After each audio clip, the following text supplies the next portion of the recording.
الحمد لله رب العالمين، والصلاة والسلام على سيد الأنبياء والمرسلين وعلى آله وأصحابه وذرياته وأهل بيته أجمعين، أما بعد. أعوذ بالله من الشيطان الرجيم. بسم الله الرحمن الرحيم. إن عدة الشهور عند الله 12 شهرا في كتاب الله يوم خلق السماوات والأرض منها 4 حرم، ذلك الدين القيم فلا تظلموا فيهن أنفسكم. صدق الله العظيم.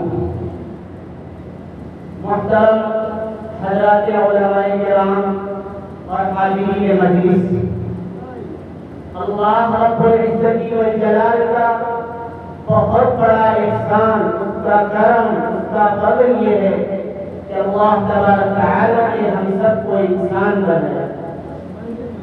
انسان بنانے کے ساتھ ساتھ اپنا سب سے بہتر، سب سے اعلیٰ دین، مذہب یعنی اسلام ہم سب کو عطا فرمایا. اسلام کے اکثر و بیشتر امور اسلامی مہینوں کے اعتبار سے ترتیب پاتے ہیں، انجام پاتے ہیں.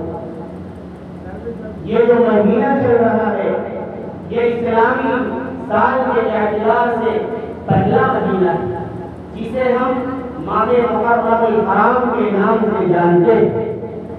میں نے جو آیت کریمہ پڑھی ہے اس میں اللہ رب العزت والجلال نے ارشاد فرمایا کہ اللہ رب العزت والجلال کے نزدیک مہینوں کی تعداد 12 اور ان مہینوں میں چند مہینے یعنی 4 مہینے محترم بابرکت رحمتوں والے، انہی میں سے ایک مہینہ ماہ محرم الحرام کا ہے. یوں تو پورا سال تمام مہینے، ہر مہینے کے ہر دن اللہ رب العزت والجلال کے بنائے ہوئے اور اللہ رب العزت والجلال نے ہی ان کو بنایا ہے. لیکن انہی مہینوں میں سے کچھ خاص مہینوں کو چنا اور انہی خاص مہینوں میں سے کچھ دنوں کو چنا اور اس نے اپنی رحمتوں اور برکتوں کا نزول فرمایا. یہ جو مہینہ چل رہا ہے اس مہینے کی 10ویں تاریخ کو عاشورہ کہتے ہیں. عاشورہ کے معنی 10واں، یعنی ماہ محرم الحرام کی 10ویں تاریخ اللہ رب العزت والجلال کے نزدیک خیر و برکت کا دن ہے، رحمتوں اور برکتوں کا دن ہے. جب تک نبی کریم صلی اللہ علیہ وسلم کی شریعت میں رمضان المبارک میں نبی فرض نہیں ہوئے تھے اس وقت تک یوم عاشورہ کا روزہ ہوتا تھا. جب رمضان المبارک کے روزے فرض ہو گئے تو نبی کریم صلی اللہ علیہ وسلم نے ارشاد فرما دیا کہ اللہ رب العزت والجلال نے عاشورہ کا روزہ یعنی ماہ محرم الحرام کی 10ویں تاریخ کا روزہ جو فرض تھا اسے منسوخ کر دیا ہے. اب یہ جو تاریخ ہے، یہ جو دن ہے، اس دن روزہ رکھنا فرض نہیں بلکہ مستحب ہے. اور نبی کریم صلی اللہ علیہ وسلم نے ارشاد فرمایا کہ اگر کوئی شخص 10ویں تاریخ کو روزہ رکھے گا تو اس کے 1 سال پچھلے گناہ معاف ہو جائیں گے. یہ اس دن کی فضیلت ہے. بعض لوگوں کا خیال یہ ہے کہ ماہ محرم کی جو 10ویں تاریخ ہے اس دن کی جو فضیلت، اس دن کی جو اہمیت، اس دن کے اندر جو برکت اور رحمت کا نزول ہوتا ہے وہ حضرت حسین رضی اللہ تعالیٰ کی شہادت کی وجہ سے ہے. یہ بات بالکل غلط ہے، تاریخ کے حوالے سے صحیح نہیں ہے، بلکہ نبی کریم صلی اللہ علیہ وسلم کے زمانے سے ہی اس تاریخ کی اہمیت چلی آ رہی ہے. نبی کریم صلی اللہ علیہ وسلم نے اپنی پوری زندگی 10 تاریخ کو روزہ رکھا ہے، اس کو رحمتوں اور برکتوں کا دن بتایا ہے. اور حضرت حسین رضی اللہ تعالیٰ کی شہادت نبی کریم صلی اللہ علیہ وسلم کی وفات کے تقریباً 50 سال کے بعد. اس لیے تاریخ کے حوالے سے یہ بات بالکل واضح ہو جاتی ہے کہ 10 محرم کی فضیلت پہلے سے ہی ہے، حضرت حسین رضی اللہ تعالیٰ کی شہادت کی وجہ سے نہیں. اب سوال پیدا یہ ہوتا ہے کہ اس دن کی فضیلت، اس دن کی اہمیت، اس دن کو جو محترم اور بابرکت قرار دیا گیا ہے وہ کس وجہ سے؟ بعض لوگوں کا خیال یہ ہے کہ اسی دن حضرت آدم علیہ السلام کو دنیا میں اتارا گیا۔ بعض لوگوں کا خیال یہ ہے کہ اسی 10ویں تاریخ کو حضرت نوح علیہ السلام کی کشتی خشکی پر رکی تھی۔ بعض لوگوں کا خیال یہ ہے کہ اسی 10ویں تاریخ کو حضرت ابراہیم علیہ السلام کو آگ میں ڈالا گیا تھا، اور وہ آگ اللہ رب العزت نے حضرت ابراہیم علیہ السلام کے لیے گلزار کر دی تھی، وہ یہی 10ویں تاریخ تھی۔ لیکن یہ بات واضح ہو جانی چاہیے، ان تمام واقعات کے بارے میں کوئی مستند، کوئی واضح حدیث شریعت کے اندر موجود نہیں۔ ہو سکتا ہے یہ واقعات اسی تاریخ پہ ہوئے ہوں، لیکن شریعت میں ایسا کوئی واقعی اور پکا ثبوت نہیں۔ ہاں ایک حدیث ضرور ہے جس کا قرآن کریم میں بھی تذکرہ ہے کہ حضرت موسیٰ علیہ السلام کو اللہ رب العزت والجلال نے فرعون کے لشکر سے جو نجات دی تھی وہ دن یہی تھی۔ وہ 10 محرم الحرام کا دن تھا، یوم عاشورہ کا دن تھا، کہ جس وقت فرعون اور اس کے لشکر نے موسیٰ علیہ السلام کو پریشان کرنا شروع کیا، اللہ کے حکم سے حضرت موسیٰ علیہ السلام دریا کے کنارے پر پہنچ گئے۔ اللہ رب العزت والجلال نے حکم دیا کہ موسیٰ اپنی لاٹھی دریا پر ماریے۔ موسیٰ علیہ السلام نے اپنی لاٹھی دریا پر ماری، 12 راستے سمندر میں بن گئے، 12 راستے دریا کے اندر بن گئے۔ موسیٰ علیہ السلام کے قوم کے 12 قبیلے تھے، ہر راستے سے ہر قبیلہ گزر گیا۔ جب فرعون اور کے لشکر نے دیکھا کہ یہ پورا قبیلہ تو راستوں سے گزرتا چلا جا رہا ہے، تو وہ بھی وہی راستوں پہ چل گیا۔ لیکن جس وقت فرعون اور اس کا لشکر بیچ دریا میں تھا، اس وقت موسیٰ علیہ السلام اور ان کی پوری قوم کے 12 قبیلے دریا پار کر چکے تھے۔ اللہ رب العزت والجلال کا حکم ہوا، دونوں طرف کا پانی آپس میں مل گیا اور فرعون اس کا پورا لشکر پانی میں غرق۔ وہ دن یہی تھا۔ یہ بات اور یہ واقعہ خود احادیث کی روشنی میں بالکل واضح ہو گیا۔ لیکن سب سے اہم بات یہ ہے کہ ہمیں شریعت میں جس دن کو محترم اور مبارک بتایا گیا ہے، ہمیں اس دن کو محترم اور برکتوں والا، رحمتوں والا جان لینا چاہیے۔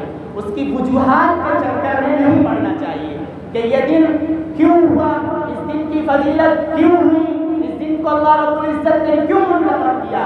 اس بارے میں تو اللہ رب العزت ہی زیادہ جانتے ہیں، اس کے بارے میں ہم سب کو زیادہ پیچھے پڑنے کی ضرورت نہیں۔ لیکن جب یہ مہینہ اور اس مہینے کا خاص طور پر 10واں دن 10 محرم الحرام رحمتوں والا، برکتوں والا ہو گیا، تو شریعت نے کوئی طریقہ بھی ہمیں دیا ہوگا۔ نبی کریم صلی اللہ علیہ وسلم کی سیرت میں کوئی طریقہ اور کوئی سنت بھی ہمیں بتلائی گئی ہوگی کہ اس دن میں ہمیں کیا کرنا ہے۔ تو پوری احادیث کے ذخیرے میں، پوری شریعت قانون میں صرف اور صرف ایک بات ملتی ہے کہ اس 10 محرم کو روزہ رکھنا۔ اس کے علاوہ کوئی دوسرا کام 10 محرم کو نہیں ملتا۔ لیکن یہاں پر ایک مسئلہ ہے کہ نبی کریم صلی اللہ علیہ وسلم نے پوری زندگی 10 محرم الحرام کا روزہ رکھا ہے، لیکن جس سال آپ کا وصال ہوا، جس سال آپ اس دنیا سے پردہ فرما گئے، اس سے پہلے والے سال آپ نے ارشاد فرمایا، اے میرے صحابہ، ہم بھی روزہ رکھتے ہیں 10 تاریخ کو، اور یہودی بھی روزہ رکھتے ہیں۔ یہودی روزہ کیوں رکھتے ہیں؟ کہ ابھی واقعہ جو سنایا گیا کہ یہودیوں کے نبی حضرت موسیٰ علیہ السلام تھے۔ اللہ رب العزت والجلال نے حضرت موسیٰ علیہ السلام کو اور پوری ان کی قوم بنی اسرائیل کو فرعون اور اس کے لشکر سے نجات دی تھی اسی دن۔ اس لیے وہ 10 محرم کو اللہ کا شکریہ ادا کرتے ہوئے روزہ رکھتے ہیں۔ اس لیے نبی کریم صلی اللہ علیہ وسلم نے ارشاد فرمایا کہ ہم بھی روزہ رکھتے ہیں، یعنی ہم مسلمان بھی 10 محرم کو روزہ رکھتے ہیں اور یہ یہودی بھی روزہ رکھتے ہیں۔ اس عبادت میں، اس روزہ رکھنے میں ہم میں اور ان یہودیوں کے درمیان مشابہت ہو جاتی ہے۔ ایک جیسی چیزیں آتی ہیں کہ جو عبادت ہم کر رہے ہیں وہی عبادت یہودی بھی کر رہے ہیں۔ اس لیے اگر اگلے سال میں زندہ رہا تو میں ان کی مخالفت کروں گا، اور میں 9 کو ایک روزہ ملا کر 9 اور 10 کو روزہ رکھا۔ اس لیے صحابہ کرام رضوان اللہ تعالی عنہم اجمعین نے نبی کریم صلی اللہ علیہ وسلم کے اس دنیا سے پردہ فرما جانے کے بعد، کیونکہ نبی کریم صلی اللہ علیہ وسلم کی جو خواہش تھی، جو تمنا تھی کہ اگلے سال میں ان کی مخالفت کروں گا اور 2 روزے یعنی 9 اور 10 کا روزہ رکھوں گا، وہ دن آنے سے پہلے ہی آپ دنیا سے پردہ فرما گئے۔ لیکن صحابہ نے آپ صلی اللہ علیہ وسلم کے مزاج کو سمجھا، آپ کی خواہش کو سمجھا، آپ کی چاہت کو سمجھا، اور انہوں نے کہا کہ نبی کریم صلی اللہ علیہ وسلم کی خواہش یہ تھی، چاہت یہ تھی کہ وہ 2 دن کا روزہ رکھیں گے، یہودیوں کی مخالفت کریں گے، لہذا اب سے ہم سب نبی کریم صلی اللہ علیہ وسلم کی چاہت کے مطابق، خواہش کے مطابق 9 اور 10 کو روزہ رکھیں گے۔ اگر کوئی شخص 9 کو روزہ نہ رکھ سکے تو 10 اور 11 کو روزہ رکھے تاکہ یہودیوں کی مخالفت ہو جائے۔ آج 9 محرم الحرام ہے، جن حضرات نے آج روزہ رکھا تھا وہ قابل مبارکباد ہیں، کل 10 تاریخ کا بھی روزہ رکھے، لیکن اگر کسی وجہ سے آج کا روزہ نہیں رکھ سکے کہ مستحب روزہ، تو کل رکھے اور 11 رکھے، پرسوں کا دن رکھے، یہ 2 روزے رکھے۔ اس پر ایک بات علامہ انور شاہ کشمیری نور اللہ مرقدہ کے حوالے سے بتانا چاہتا ہوں۔ انہوں نے فرمایا کہ عاشورہ یعنی 10 محرم الحرام کا روزہ سب سے افضل یہ ہے کہ نبی صلی اللہ علیہ وسلم کی خواہش کے مطابق، چاہت کے مطابق 9 کو رکھا جائے، 10 کو رکھا جائے اور 11 کو بھی رکھا جائے، یہ سب سے افضل روزہ ہے۔ اور اگر کوئی 3 دن نہیں رکھ سکتا تو 9 اور 10 کو رکھے یا 10 11 کو رکھے، یہ اس سے تھوڑا سا کم ہے لیکن پھر بھی افضل ہے۔ اور اگر کوئی 9 کو بھی نہیں رکھ سکتا، 11 کو بھی نہیں رکھ سکتا تو صرف 10 تاریخ کا روزہ رکھے، یہ بھی سنت کے مطابق ہوگا، جائز ہوگا، لیکن نبی کریم صلی اللہ علیہ وسلم کی من چاہی اور ان کی خواہش کے مطابق نہ ہونے کی وجہ سے خلاف اولا ضرور ہوگا، مکروہ تنزیہی ہوگا، تحریمی نہیں ہوگا۔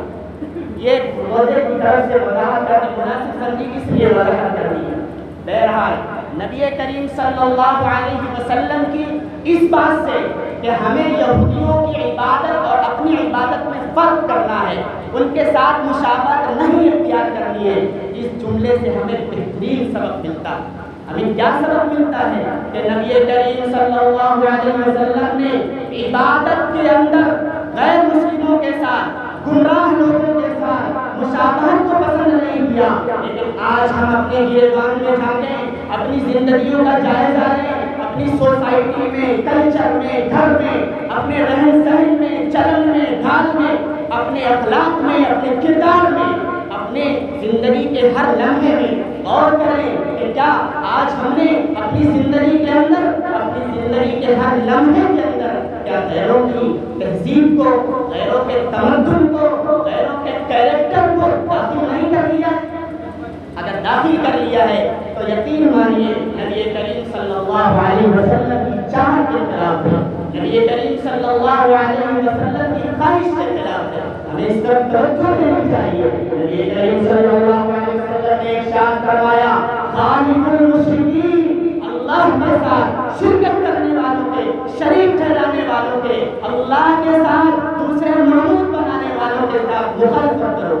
لیکن آج ہم تو انہی کی تہذیب کو اپنے اندر، اپنے گھر والوں کے اندر، اپنے سوسائٹی کے اندر، اپنے کاروبار کے اندر داخل کرتے ہیں۔ ایک سوال پیدا ہوتا ہے کہ ہم نبی کریم صلی اللہ علیہ وسلم کے قول کے مطابق، فرمان کے مطابق غیروں سے اختلاف کیوں کریں، غیروں کے ساتھ مشابہت کیوں نہ رکھیں؟ یقین مانیے اللہ رب العزت والجلال نے ہم سب کو اشرف المخلوقات بنایا، اس کے ساتھ ساتھ اپنا بہترین، سب سے اچھا، سب سے اعلیٰ، سب سے منظم، زندگی کے ہر لمحے، ہر گوشے پر رہنمائی کرنے والا دین اسلام ہمیں دیا ہے، شریعت ہمیں دی ہے، جس کے بعد ہمیں کسی کمتر دین کی، کمتر مذہب کی، اس سے نچلے درجے مذہب کی ضرورت نہیں رہ جاتی۔ اس لیے ہمیں چاہیے کہ ہم اسلام کے ایک عمل کو اپنی زندگی میں داخل کریں اور نبی کریم صلی اللہ علیہ وسلم کے فرمان کے مطابق غیروں سے مشابہت اختیار نہ کریں،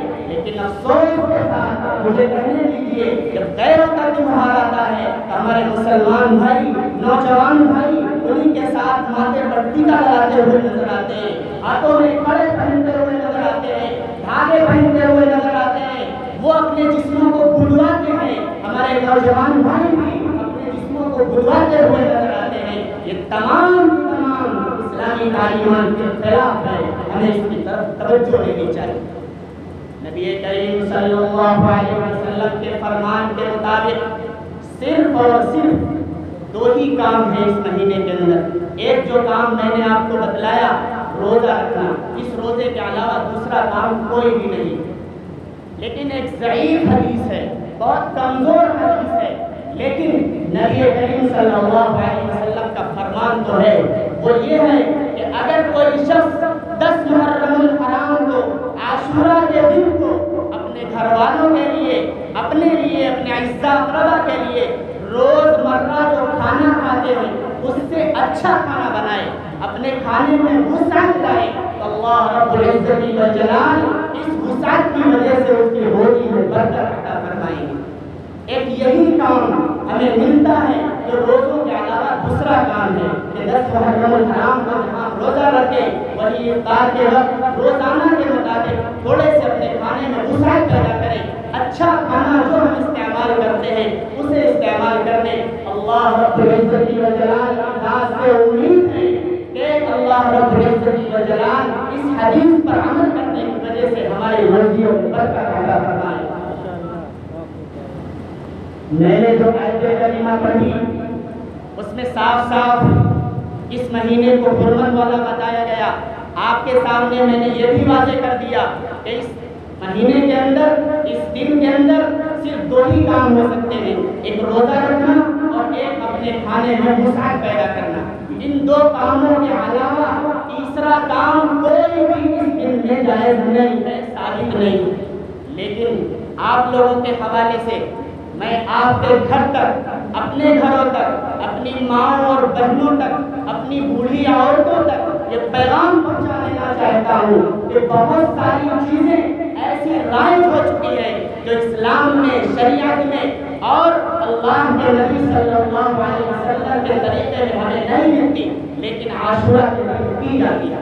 مثال کے طور پر 10 محرم کو کھچڑا بنانا، اس کا ثبوت کہیں سے بھی نہیں ہے، لیکن ہماری مائیں اور بہنیں یہ سمجھتی ہیں کہ جب تک ہم نے 10 محرم کو کھچڑا نہ بنایا، اس دن کی حرمت، اس دن کی فضیلت، اس دن کی برکت ہمیں حاصل نہیں ہو سکتی۔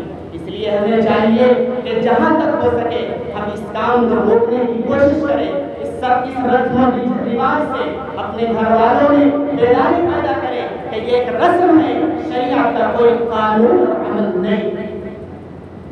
میں نے جو آیت کریمہ پڑھی اس کے اگلے ٹکڑے میں اللہ کے نبی صلی اللہ علیہ وسلم پر جو قرآن نازل ہوا اس میں اللہ رب العزت والجلال نے ارشاد فرمایا فَلَا تَظْلِمُوا فِيهِنَّ أَنفُسَكُمْ، کہ مسلمانوں تم ان حرمت والے مہینوں میں، ان برکت والے مہینوں میں اپنے آپ پر ظلم مت کرو، اپنے آپ پر، اپنی جانوں پر ظلم مت کرو۔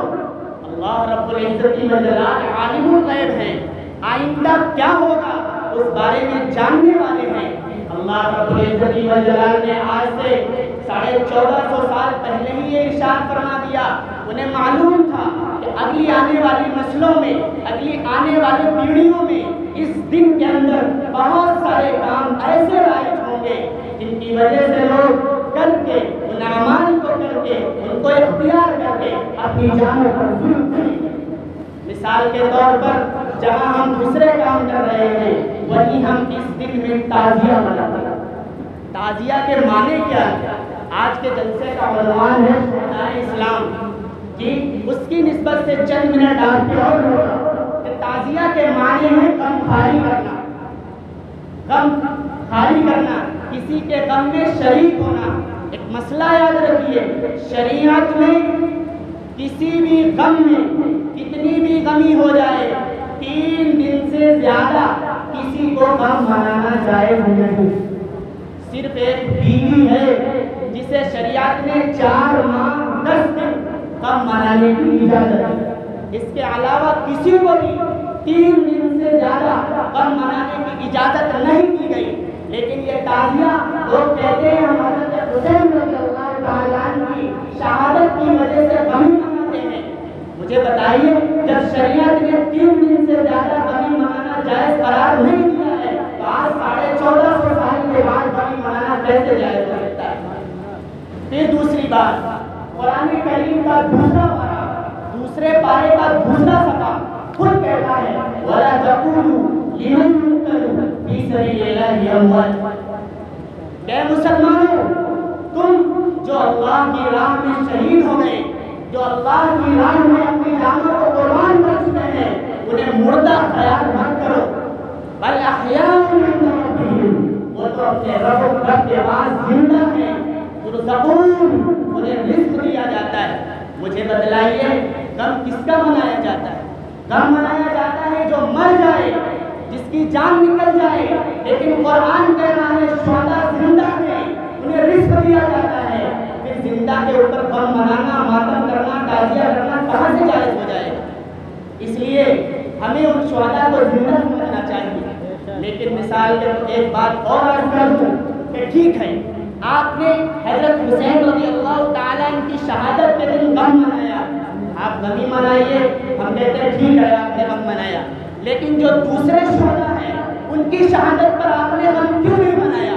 اسی مہینے کی پہلی تاریخ کو حضرت عمر فاروق رضی اللہ تعالیٰ عنہ کی شہادت ہوئی ہے، آپ نے غم کیوں نہیں منایا؟ حضرت عمر رضی اللہ تعالیٰ عنہ وہ اللہ کے نبی کے جلیل القدر صحابی ہیں جنہوں نے چوتھائی دنیا پر حکومت کی ہے، جنہوں نے جانے کتنے ملکوں کو فتح کیا ہے، جنہوں نے مسجد اقصیٰ کو فتح دلائی ہے، جنہوں نے نہ جانے اسلام کی بلندی کے لیے کیا کیا کام کیے ہیں، آپ نے ان کی شہادت پر غم کیوں نہیں منایا؟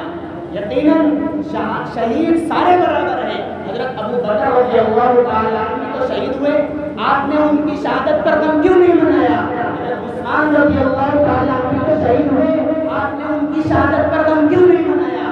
حضرت حسین رضی اللہ تعالیٰ عنہ کے والد محترم نبی کریم صلی اللہ علیہ وسلم کی سب سے چہیتی بیٹی کے شوہر داماد رسول حضرت علی رضی اللہ تعالیٰ عنہ کی شہادت پر آپ نے غم کیوں نہیں منایا؟ یقیناً آپ کی نیتوں میں کھوٹ ہے کہ آپ اہل بیت کے درمیان، نبی کے صحابہ کے درمیان تفریق کرنا چاہتے ہیں۔ غمی منانی ہے، تمام شہداء پر غمی منائیے، صرف ایک کو پکڑ کر اہل بیت کی محبت کا لیبل لگا کر آپ بھولے بھالے مسلمانوں کو ورگلانا چاہتے ہیں، نبی کے صحابہ سے دور کرنا چاہتے ہیں۔ ارے کیوں؟ یقین مانیے تعزیہ منانے والے اپنے کو شیعہ کہتے ہیں اور وہ کہتے ہیں ہم اہل بیت سے محبت رکھتے ہیں۔ ارے اہل بیت سے محبت رکھیے، یقیناً رکھیے، جس نے نبی کریم صلی اللہ علیہ وسلم کے ساتھ پوری زندگی بتائی، آپ کے ساتھ دین کو بڑھانے میں، دین کی تبلیغ میں ایک بہترین کردار ادا کیا ہے، آپ اس کی شہادت پر کیوں نہیں مناتے ہیں؟ وہ عمر جس کے بارے میں نبی کریم صلی اللہ علیہ وسلم نے ارشاد فرمایا تھا کہ یہ عمر وہ ہے کہ اگر کوئی میرے بعد نبی ہوتا تو عمر ہوتے۔ کیا ضرورت آپ نے دی؟ نبی ہے نہیں، عمر نبی نہیں ہے، لیکن اگر کوئی ہوتا تو عمر ہوتے۔ آپ نے ایک مرتبہ یہ بھی ارشاد فرمایا جس گلی سے حضرت عمر رضی اللہ تعالیٰ نکل جاتے ہیں شیطان وہ راستہ چھوڑ دیا کرتا ہے۔ یہ مرتبہ ہے حضرت عمر فاروق رضی اللہ تعالیٰ عنہ کا۔ آپ سمجھیے، سوچئے کہ آپ صرف ایک حضرت حسین رضی اللہ تعالیٰ نبی کے نواسے کی شہادت پر اتنا بڑا ماتم کرتے ہیں، اتنا بڑا تماشا کرتے ہیں، اور ان کے والد پر، نبی کے یار پر پوری زندگی ساتھ رہنے والے اور آج بھی نبی کے بغل میں سونے والے کی شہادت پر غم کیوں نہیں مناتے؟ کہنے کا مقصد صرف اتنا ہے کہ یہ جو دین ہے، اصل دین، اہل سنت والجماعت کے عقیدے کو سمجھیے اور سمجھنے کے ساتھ ساتھ نبی کے ہر صحابی کے ساتھ محبت کیجئے، نبی کے جہاں اہل بیت سے محبت کیجئے وہیں نبی کے صحابہ کے ساتھ محبت کیجئے، حضرت علی رضی اللہ تعالیٰ عنہ کے ساتھ محبت کیجئے، حضرت ابو بکر صدیق کے ساتھ بھی محبت کیجئے، حضرت عمر، حضرت عثمان، حضرت علی رضی اللہ تعالیٰ عنہ اجمعین کے ساتھ محبت کیجیے۔ اللہ رب العزت و جلال سے دعا ہے کہ رب کریم ہمیں کہنے اور سننے سے زیادہ عمل کی توفیق مرحمت فرمائے۔ اہل سنت والجماعت کے عقیدے کے مطابق 4 خلفاء بالترتیب نبی کریم صلی اللہ علیہ وسلم تمام انبیاء میں افضل ہے، ان کے بعد دوسرے انبیاء، ان کے بعد تمام انبیاء کے بعد سب سے افضل اگر کسی کا مرتبہ ہے حضرت ابوبکر صدیق رضی اللہ تعالیٰ عنہ کا مرتبہ مانیے، ان کے بعد حضرت عمر رضی اللہ تعالیٰ عنہ کا مرتبہ، ان کے بعد حضرت عثمان رضی اللہ تعالیٰ عنہ کا مرتبہ، ان کے بعد حضرت علی رضی اللہ تعالیٰ عنہ کا مرتبہ، یہ چاروں کو ملا کر 6 اور صحابہ عشرہ مبشرہ کا مرتبہ مانیے اور سب کے ساتھ محبت رکھیے۔ اللہ رب العزت والجلال اہل سنت والجماعت کے عقیدے کے مطابق دین کو صحیح سمجھ کر اس کے مطابق چلنے، پڑھنے، سیکھنے، عمل کرنے کی توفیق مرحمت فرمائے۔